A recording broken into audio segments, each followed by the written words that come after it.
Naquele dia, a vida de Margaret Hill estava prestes a mudar de maneiras que ela nunca poderia imaginar. Aos 67 anos, moradora da tranquila região norte de Austin, Texas, Margaret tinha uma casa modesta que conquistou com trabalho árduo e economia cuidadosa. Nunca pensou que contaria uma história assim. Com a idade, ela acreditava que as surpresas pertenciam aos jovens e que o perigo sempre se anunciava de forma estrondosa. Mas, como ela logo descobriria, estava enganada em ambos os aspectos. Aquela manhã de segunda-feira começou como qualquer outra, disfarçada de um favor familiar. Seu filho, Daniel, estava na entrada da garagem, carregando malas para o porta-malas de seu SUV. Ele olhava para o relógio, já distante em seus pensamentos, enquanto sua esposa, Claire, permanecia próxima, impecável como sempre. Seu sorriso era ensaiado e sua voz suave, embora não atingisse de fato seus olhos. O casal se preparava para uma retirada de 7 dias, longe de estresses e chamadas de trabalho, apenas os dois em um resort distante de Austin. E, como parte de seus planos, deixavam seu filho Noah sob os cuidados da avó. Noah, com apenas 7 anos, era pequeno para a sua idade, com olhos escuros que pareciam notar tudo ao seu redor. Desde a infância, ele era considerado não verbal. Médicos usavam termos como comunicação limitada e atraso no desenvolvimento, palavras que, ao longo dos anos, se tornaram verdades inquestionáveis para todos, exceto para Margaret. Ela amava aquele menino com uma intensidade feroz. Cuidar dele era exaustivo, sim, mas também dava sentido aos seus dias. O silêncio tem esse poder, faz você ouvir mais atentamente, perceber as coisas que passam despercebidas por outros. Você tem certeza de que consegue cuidar dele por uma semana toda? Daniel perguntou mais uma vez. Seu tom transparecia preocupação, mas também um alívio sutil, como que se sente ao transferir uma responsabilidade. Margaret ajustou seu suéter contra o ar fresco da manhã e respondeu firme. Eu criei você sozinha depois que seu pai morreu. Posso cuidar do meu neto. Antes de deixar a casa, Claire se aproximou e deixou uma pequena caixa sobre a bancada da cozinha. Dentro havia saquinhos de chá organizados com cuidado, cada um rotulado com a caligrafia impecável dela. Mistura de ervas para sono e pressão arterial. Beba um toda noite. Também ajuda com a memória, ela disse com leveza, como se oferecesse um presente. Margaret agradeceu, como toda mulher educada faria, mesmo sentindo uma tensão inexplicável se formar dentro dela. Noah estava ao seu lado, segurando com força o canto desgastado de seu cobertor favorito. Quando seus pais se despediram com um abraço, ele não olhou para eles, mas sim para a avó. Seus dedos se entrelaçaram com os de Margaret e a força de seu aperto era surpreendente. Assim que o carro desapareceu pela rua, a casa se transformou. Margaret sentiu imediatamente, o ar parecia mais leve, a tensão se dissipou. Agora eram apenas os dois. 7 dias, disse ela suavemente a Noah enquanto voltavam para dentro. Só você e eu. E naquele instante, ele a olhou nos olhos de uma maneira diferente, como se algo profundo estivesse prestes a ser revelado. Por um breve momento, uma conexão silenciosa se formou entre eles, quase como uma pergunta não feita. Mas logo ele desviou o olhar, sentou-se no chão e começou a alinhar seus brinquedos, como fazia de costume. Margaret tentou-se convencer de que havia imaginado a troca, mas logo descobriria que a imaginação tinha pouco a ver com o que estava prestes a acontecer. As horas iniciais se arrastaram em um silêncio confortável, como eu esperava que fosse. Noah estava sentado no tapete da sala, organizando seus brinquedos de forma meticulosa. Ele alinhava os animais, ajustando-os repetidamente até que tudo estivesse perfeito aos seus olhos.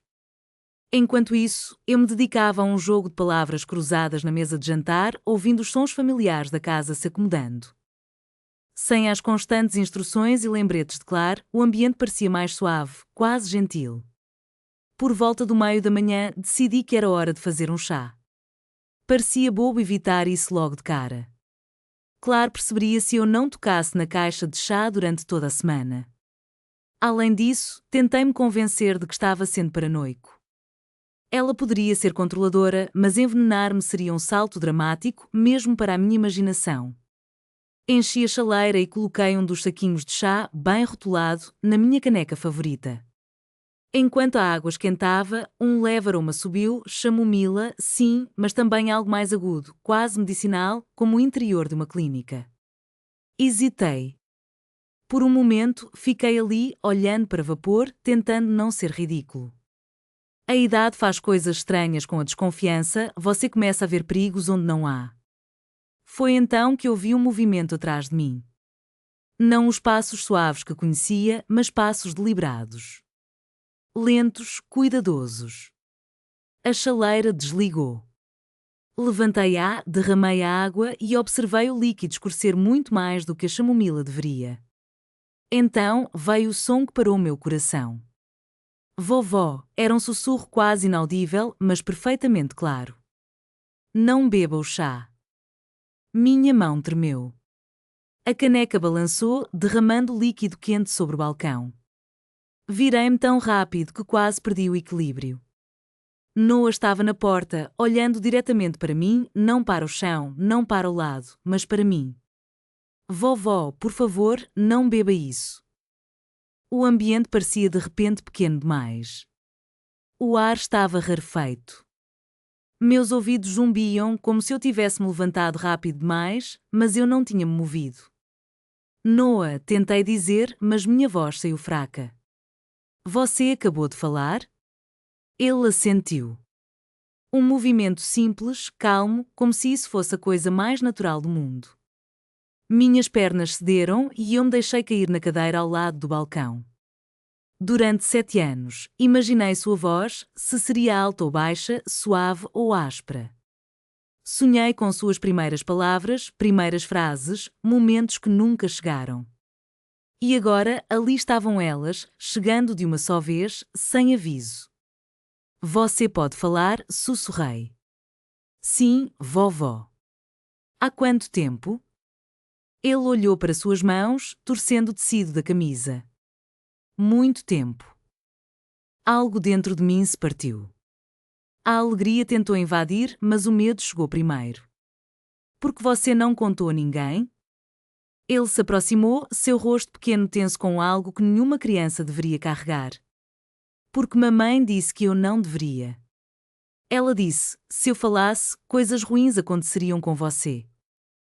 As palavras caíram lentamente, uma após a outra, cada uma mais pesada que a anterior. Olhei para a caneca no balcão, o chá escuro fumegando calmamente, como se nada estivesse errado.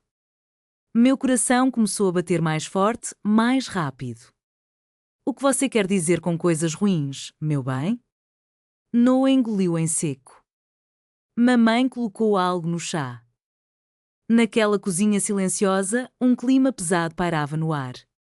Noah ficou à minha frente, seus olhos refletindo uma verdade que ele havia guardado por muito tempo, como se tivesse sido forçado a enterrar seus pensamentos mais profundos. Eu o observei e foi então que percebi, o silêncio que acreditava definir meu neto jamais fora sua fraqueza, na verdade, havia sido sua prisão. Por um longo momento, o único som que ecoava era o suave tic-tac do relógio acima da pia, enquanto a água do chá escorria lentamente pelo chão de azulejos. O copo que havia escorregado do balcão e se despedaçado ao meu lado parecia ser o símbolo de um mundo que eu pensava estar intacto, mas que havia se despedaçado diante de meus olhos. Atravessei a distância entre nós e puxei Noah para perto, envolvendo em meus braços. Ele estava quente, real, respirando. Não era uma visão, nem um sonho gerado pela idade ou pelo stress. Você nunca precisa ter medo de falar comigo, eu disse, minha voz trêmula apesar do esforço para mantê-la firme. Nunca. Ele se inclinou sobre meu ombro, inicialmente tenso, mas logo se relaxou. Eu queria te contar antes, vovó, ele falou suavemente, tantas vezes. Mas a mamãe observa tudo. Eu me afastei um pouco e o encarei, realmente o encarando. Não como um menino quieto que todos pensavam entender, mas como alguém que vivia uma vida dupla dentro de sua própria casa. Conte-me, eu pedi. Conte-me tudo. Agora temos tempo. Ele assentiu, respirando fundo, como se preparasse para algo difícil. A mamãe me ensinou a fingir, disse ele. Quando eu era pequeno, ela disse que os médicos gostam de crianças quietas. Que se eu falasse, eles me dariam injeções que doem e me fariam dormir o dia todo. Meu estômago se revirou ao ouvir suas palavras. Ela disse que o papai ficaria triste também, que ele pensaria que eu estava quebrado. Assim, aprendi a não falar quando outras pessoas estavam por perto. Uma sensação fria e cortante se instalou em meu peito. Aquilo não era disciplina, aquilo era condicionamento. Há quanto tempo você sabe como falar, Noah? Perguntei, e ele refletiu por um momento. Desde os 3 anos, talvez até antes. Eu lembro de palavras antes disso, mas foi quando comecei a responder na minha cabeça em vez de falar em voz alta. 3 anos. Fechei os olhos brevemente, imaginando uma criança pequena aprendendo que o silêncio era mais seguro do que a verdade. Seu pai sabe que você pode falar? Perguntei. Noah balançou a cabeça. Não realmente. Às vezes, acho que ele percebe que algo está errado. Mas a mamãe diz a ele que sou frágil. Que muita mudança me machucaria. A imagem foi se tornando mais clara a cada frase que ele proferia. Claro, não apenas controlava a casa, ela controlava a história que todos acreditavam sobre seu filho. Eu ouço coisas, continuou Noah. Quando pensam que estou dormindo, os adultos falam alto à noite. Ele levantou os olhos para mim, firmes e observadores. A mamãe diz, você está piorando. Que esquece as coisas e toma decisões ruins. Ela diz, em breve, você não conseguirá viver sozinho. Uma memória despertou em mim. As sugestões gentis de Claire. Talvez você devesse anotar as coisas. Talvez seja hora de pensar em ajuda. Sempre pensei que ela estava sendo atenciosa. Quando foi que ela começou a colocar coisas no meu chá? Perguntei em voz baixa, o peso da revelação pesando sobre nós. Noah não hesitou. Há cerca de 2 anos, uma sombra de preocupação cruzou seu olhar. Foi quando você começou a dormir no sofá o tempo todo, ele disse, e eu senti meu coração apertar. Ele continuou e ia esquecer palavras. Mamãe disse que isso é normal, que os velhos vão se apagando. Essas palavras me deixaram enjoada. Ela triturava os comprimidos. Muito pequenos, Noah acrescentou. Ela os coloca no seu chá para que você não veja. Minhas mãos se enroscaram em punhos em meu colo. Por que me contar isso agora? Perguntei, embora já soubesse a resposta. Porque eles foram, ele disse, com um olhar que denunciava seu medo. E porque ontem eu ouvi mamãe ao telefone. Ela disse que essa semana precisava ser mais forte, mais rápida. O silêncio na sala tornou-se insuportável, mas não era um silêncio tranquilo. Era o silêncio da realização. Meu neto não tinha se calado porque não conseguia falar. Ele se calara para sobreviver. Surpreendi-me ao não chorar. Quando pensei nesse momento mais tarde, esperei lágrimas, tremores, algum tipo de colapso. Em vez disso, uma calma estranha se instalou em mim, aquela que surge quando o medo finalmente toma forma. Cuidar seria complicado, inconsistente. O que Noah descrevia não era nada disso. Era um plano. Com movimentos lentos e deliberados, despejei o chá estragado na pia, joguei os pedaços da caneca no lixo e limpei a bancada. Noah me observava de perto, como se estivesse avaliando se eu iria desmoronar. Não daria a Claire essa satisfação, mesmo na sua ausência. Conte-me sobre a ligação, pedi assim que nos sentamos novamente à mesa. Noah entrelaçou as mãos do jeito que costumava fazer quando estava concentrado. Mamãe estava no quarto arrumando as coisas. Ela achou que eu estava brincando com meus trens. Colocou o telefone no viva-voz. Ele fez uma pausa e, então, continuou, repetindo as palavras com uma precisão desconcertante. Ela disse que você estava durando mais do que ela esperava, que os comprimidos funcionavam, mas não rápido o suficiente. Ela riu um pouco e acrescentou, essa viagem foi perfeita porque ninguém faria perguntas. Meu peito apertou. Ela disse mais alguma coisa? Ela disse que fez o chá mais forte dessa vez, o suficiente para você não acordar depois de alguns dias. Ela disse que papai finalmente estaria livre. Livre? Provei a palavra como algo amargo na língua. Seu pai disse alguma coisa? Perguntei. Noah hesitou e isso me disse mais do que palavras. Ele disse que isso o deixava nervoso. Perguntou se era seguro. Mamãe disse que os médicos culpariam sua idade e seu coração. Ela disse que os homens sempre entram em pânico antes que as coisas sejam feitas. Fechei os olhos. Daniel sempre evitou conflitos. Mesmo quando criança, preferia o silêncio à confrontação. Clara aprendera isso rapidamente. Ela falava, ele cedia. Com o tempo, ceder se transformou em permissão. Isso não era um acidente de descuido. Era uma cooperação através do medo. Noah se mexeu na cadeira. Mamãe diz que você é teimosa, ele acrescentou em voz baixa. Que se você não desacelerar, vai arruinar tudo. Tudo, a casa, as economias, o futuro, ela imagina. Ela disse, assim que você partir, papai vai vender a casa e se mudar para perto da irmã dela. Ela já viu alguns lugares online. Uma sensação estranha começou a crescer dentro de mim, não era uma fúria desenfreada, mas uma chama constante de propósito. Por 2 anos, eu havia duvidado de mim mesma, culpado meu corpo e questionado minha mente. Pedi desculpas por esquecer coisas que nunca estiveram perdidas.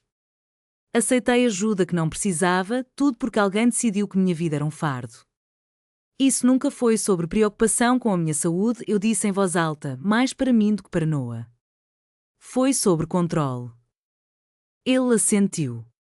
Ela gosta quando as pessoas fazem o que ela manda. Nesse momento, olhei para Noah de verdade. Era uma criança que havia percebido padrões que os adultos se recusavam a ver, que aprendeu que o silêncio poderia ser uma armadura. Ela escolheu essa semana por um motivo, continuei. Sem testemunhas, sem interrupções, sem ninguém checando como estou. A voz de Noah diminuiu. Ela disse que se algo acontecesse, papai ficaria triste demais para pensar com clareza. Que a dor faz as pessoas assinarem coisas sem ler. E aí estava, a peça final se encaixando. Claro, não havia apenas planejado minha morte, ela tinha elaborado o que aconteceria depois.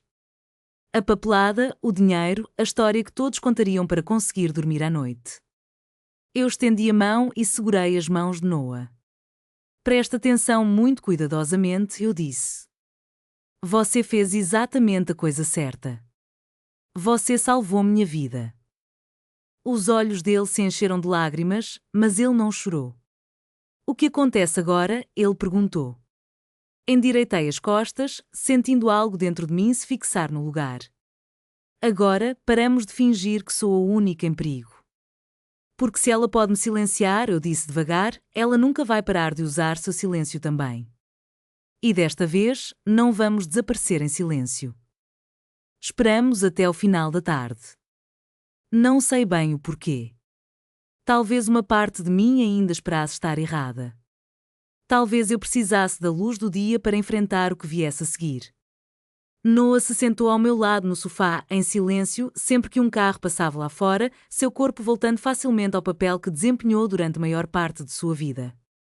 Quando a casa ficou em silêncio, ele se levantou. Vovó, disse ele suavemente. Agora que ninguém está assistindo, há algo que você precisa ver. Meu estômago se contraiu. O que é?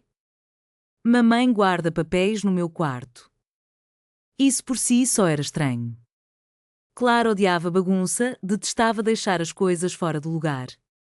A ideia de que ela escondia algo no quarto de uma criança significava que acreditava ser o lugar mais seguro da casa. Ela acha que eu não consigo ler, Noah acrescentou. E ela pensa que ninguém nunca olha debaixo da minha cama. Subimos devagar as escadas. Cada passo parecia mais alto do que deveria, como se a casa estivesse ouvindo. O quarto de Noah era pequeno e arrumado, talvez até demais para um garoto de 7 anos. Os brinquedos estavam alinhados, não espalhados. O edredom estava liso, bem esticado nos cantos. Ele se ajoelhou e alcançou debaixo da cama, puxando uma caixa fina de papelão. Dentro dela havia uma pasta manila, grossa, pesada. Minhas mãos tremiam enquanto eu a abria e me sentava na beirada da cama. Noah subiu ao meu lado, próximo, mas sem tocar, como se estivesse se preparando para o que estava por vir. A primeira página que olhei era de um site médico abordando os primeiros sinais de declínio cognitivo em adultos mais velhos. Várias seções estavam destacadas: lapsos de memória, aumento da fadiga, confusão, mudanças de personalidade. Engoli em seco, sentindo um aperto no peito. A próxima página falava sobre interações medicamentosas em pacientes idosos, sedativos, medicamentos para pressão arterial, alertas sobre os efeitos cumulativos. Mais marcações, mais anotações nas margens. A dosagem cuidadosa ao longo do tempo reduz a suspeição. Um frio percorreu minha espinha. A terceira página era ainda mais angustiante. Como lidar com parentes idosos quando a vida independente se torna insegura? Havia anotações manuscritas ao lado de certos parágrafos: evitar confrontação, documentar mudanças de comportamento, controlar a ingestão de medicamentos. A dependência gradual é fundamental. Eu mal conseguia respirar. Então, alcancei a última seção da pasta. Uma página de caderno alinhada, com entradas datadas escritas de maneira limpa e metódica. Meu nome aparecia ali: 12 de janeiro, dose aumentada, leve confusão notada. 3 de março, adormeci durante uma conversa. Sem resistência. 18 de maio, perguntei sobre finanças, redirecionamento funcionou. Agosto, 7 vizinhos comentaram sobre o declínio. Fica alerta. 2 de outubro, acelerar o plano durante a janela de viagem. Minha visão embaçou. Não era preocupação. Era experimentação. No rodapé da página, uma última linha estava sublinhada 2 vezes, resultado projetado em 72 horas após o aumento da ingestão. Sem nome, sem emoção, apenas certeza. Pressionei o papel contra o peito e fechei os olhos. Por um momento, senti o peso de cada dia em que duvidei de mim mesma. Cada pedido de desculpas por estar cansada. Cada vez que minimizei meu próprio medo. Noah me observava, o rosto pálido, mas firme. Ela verifica isso às vezes, disse ele. Se a pasta for movida, ela percebe. Respirei fundo e forcei-me a pensar. Vamos colocar de volta exatamente onde estava, eu disse. Exatamente. Ele assentiu imediatamente. Eu sei como. Recolocamos a pasta, deslizamos a caixa de volta para debaixo da cama e alisamos o cobertor exatamente como estava antes. Noah ajustou os brinquedos até que tudo parecesse perfeito. Depois, descemos de volta. Na cozinha, a luz do sol se inclinava pelo chão, quente e comum. Eu me apoiei no balcão, de repente exausta. Não por fraqueza, mas por clareza. Eles não estavam esperando que eu piorasse. Eles estavam fazendo isso acontecer. Olhei para meu neto, essa testemunha silenciosa e corajosa de um crime que vinha se desenrolando à vista de todos. Obrigada por confiar em mim, disse suavemente. Ele encontrou meus olhos. Você acreditou em mim. E percebi que isso era algo que, claro, nunca havia planejado, porque agora eu tinha provas e não estava mais sozinha. Naquela noite, não consegui dormir. Fiquei deitada na cama, ouvindo a casa respirar. Cada rangido e suspiro de repente soando intencionais. Por 2 anos, aquele lugar tinha sido meu lar. Agora parecia um palco onde eu havia desempenhado, sem saber, o papel que Claro me atribuiu, a velha confusa, a mãe em declínio, o obstáculo se afastando silenciosamente. Ao amanhecer, o medo se transformou em determinação. Se Clara acreditava que eu estava em declínio, era exatamente essa imagem que eu deixaria transparecer. Às 9 da manhã, comecei a me mover mais devagar e intencionalmente. Quando fui servir meu café, deixei minhas mãos tremularem um pouco. Ao cumprimentar o vizinho que acenava do outro lado da rua, repeti o que disse, como se a memória estivesse me traindo. O telefone tocou e era Daniel, checando como eu estava desde o resort. Minha voz soou cansada quando ele comentou: "Você parece exausta, mãe." Sorri para o telefone, apesar da distância. "Acho que não dormi bem", respondi, e um silêncio se seguiu. Era um alívio, não preocupação, o que pairava no ar. Depois que Daniel desligou, tomei a decisão de fazer minha primeira ligação do dia. Não fui até a polícia, ainda não. O número que disquei foi o do meu advogado, Richard Levinson, que cuidara do meu planejamento patrimonial anos atrás, após a morte do meu marido. Ele conhecia bem meu jeito metódico, cuidadoso e independente. Assim que ouvi sua voz, percebi uma hesitação. Margaret, ele disse suavemente, você está se sentindo bem? Aquela pergunta me disse tudo. A história que Claire estava contando ao mundo já estava dando resultados. Preciso te ver hoje, pedi em um sussurro. E preciso de uma indicação médica em quem você confie. Mais uma pausa. Depois, a mudança em sua voz, estarei pronta em uma hora. Expliquei a Noah o que faríamos. Ele ouvia com atenção, assentindo como se fosse muito mais velho do que apenas 7 anos. Diante dos outros, você precisa se manter exatamente igual, eu lembrei. Silencioso, sem palavras. Ele soltou um suspiro lento.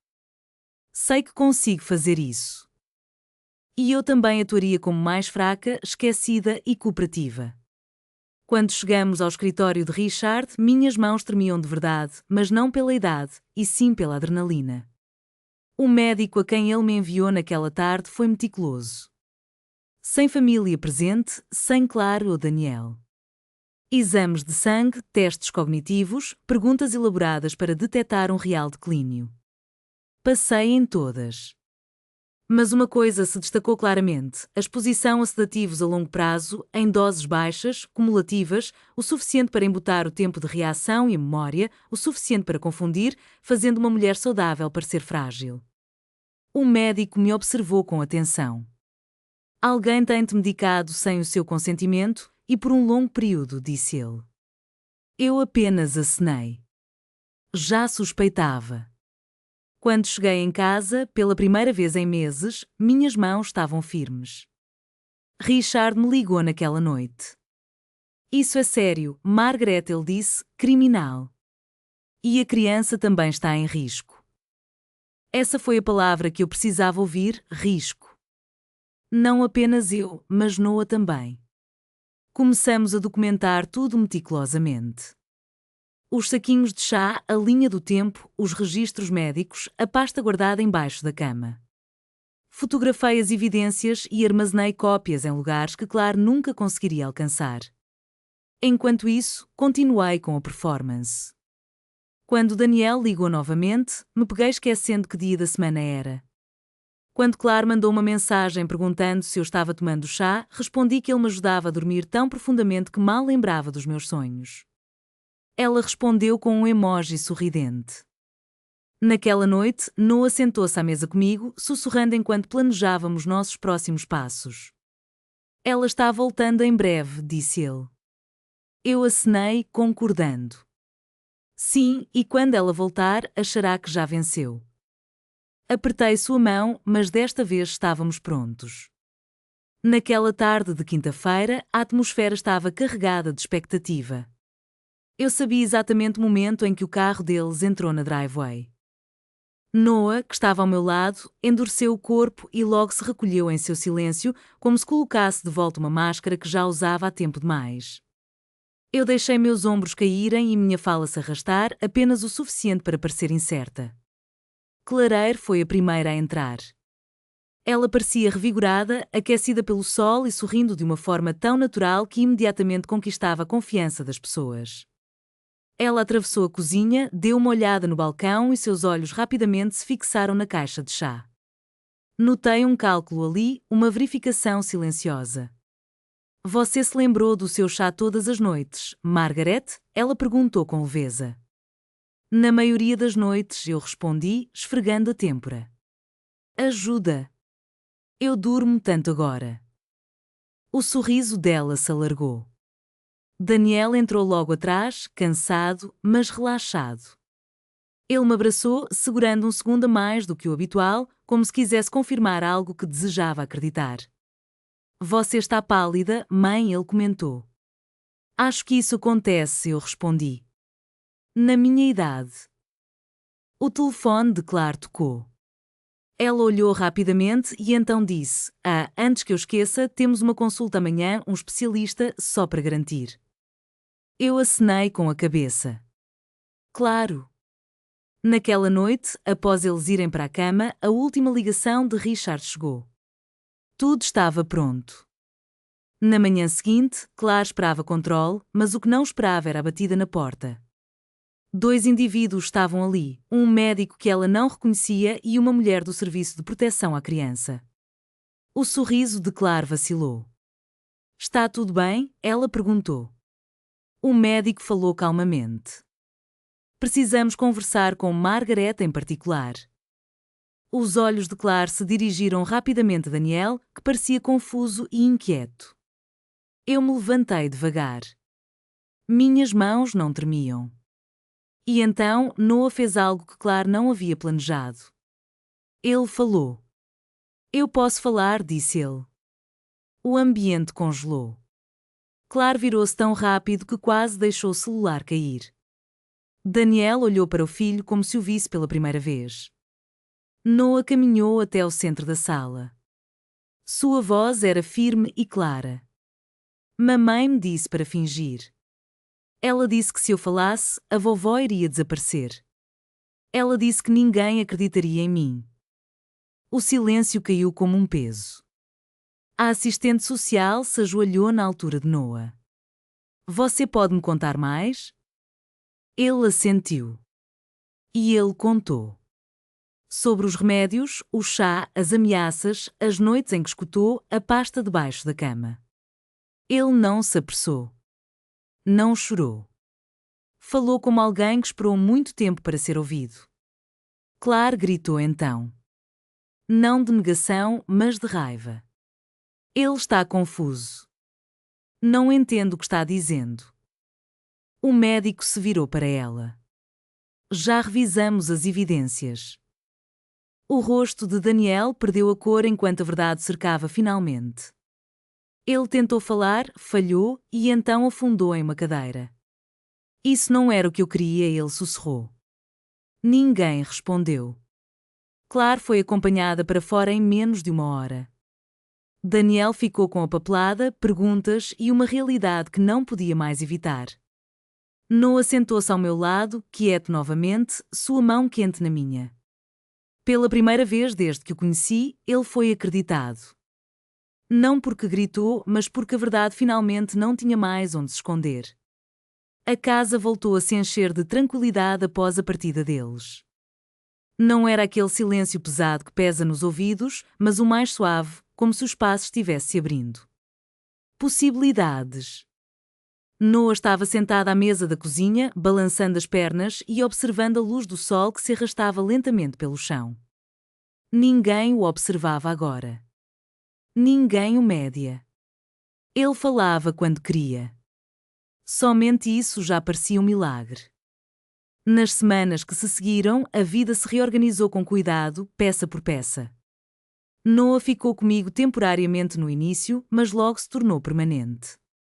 Especialistas confirmaram o que eu já tinha aprendido: ele não era não-verbal.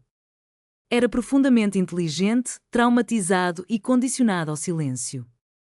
Com o apoio adequado, suas palavras foram surgindo com mais facilidade a cada dia. Às vezes vinham em explosões, outras vezes devagar, mas sempre com sinceridade. Quanto a mim, a névoa que me envolvia se dissipou completamente. Sem os sedativos, meus pensamentos se tornaram mais nítidos.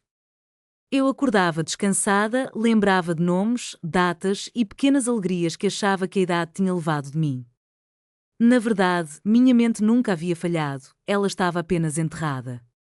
Os trâmites legais avançaram silenciosamente. Clara enfrentava acusações de envenenamento e abuso infantil. Daniel perdeu a custódia não porque fosse cruel, mas porque escolhera o medo em vez da proteção. Essa verdade doía mais nele do que qualquer punição. Atualizei meu testamento, tranquei minhas contas e coloquei todas as salvaguardas necessárias para garantir que ninguém pudesse falar por mim novamente sem meu consentimento. Contudo, a verdadeira cura não veio da papelada. Ela se manifestava nas noites tranquilas que passávamos juntos. Noah e eu nos sentávamos à mesa fazendo lição de casa, conversando sobre dinossauros, espaço e perguntas que ele guardara por anos.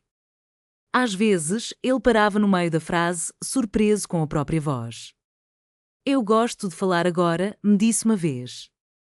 Eu sorri. Eu também gosto. O silêncio havia sido usado como uma arma em nossa família, uma forma de apagar, controlar e fazer pessoas inconvenientes desaparecerem sem barulho. Mas o silêncio pode ser quebrado. E quando isso acontece, não sussurra. Ele diz a verdade. 5 lições de vida dessa história. Primeira, silêncio não significa fraqueza. Segunda, o controle muitas vezes se esconde atrás da bondade. Terceira, as crianças veem e entendem muito mais do que supomos. Quarta, confie em seus instintos, mesmo quando os outros os desconsideram. Quinta, falar a verdade no momento certo pode salvar vidas. Se você ficou comigo até o final, obrigado. Que lição você tirou dessa história? E de qual cidade você está assistindo? Por favor, curta, compartilhe e comente para que essa história possa alcançar outros que precisam ouvi-la.